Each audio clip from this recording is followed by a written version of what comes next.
হরে কৃষ্ণ, রাধে রাধে। দোল পূর্ণিমা বা গৌর পূর্ণিমা মানেই হলো ধাম দর্শন। বৃন্দাবন ধাম হোক বা নবদ্বীপ ধাম বা একচক্রা ধাম, যে ধামেই যাবেন যেন মনে হবে যে আমরা স্বর্গে চলে এসেছি, একদম গোলক ধাম চলে এসেছি। তো আজ আমরা চলুন একচক্রা ধাম বীরচন্দ্রপুরের কি অপূর্ব দৃশ্য এই দোল পূর্ণিমা তিথিতে তা দর্শন করায়। তো এই একচক্রা ধাম অর্থাৎ নিত্যানন্দ প্রভুর আবির্ভাব এই পূর্ণভূমিতে দর্শন করুন।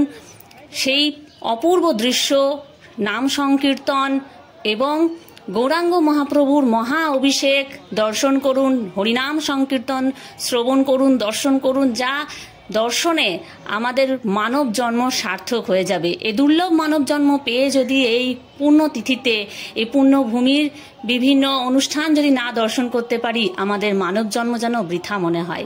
তাই অবশ্যই এই সুন্দর তিথিতে এই সুন্দর অপূর্ব দৃশ্য দর্শন করে জীবন সার্থক করুন। তা আমরা চলে এসেছি ইস্কন মন্দির, একদম একচক্রা ধামের, যে মন্দিরে আসলে আমাদের মায়াপুর ধাম আসার সমান হয়। অর্থাৎ আমরা মায়াপুরে যে রাধা মাধবের মন্দির, সেই একই মন্দিরে আমরা চলে এসেছি এই মুহূর্তে।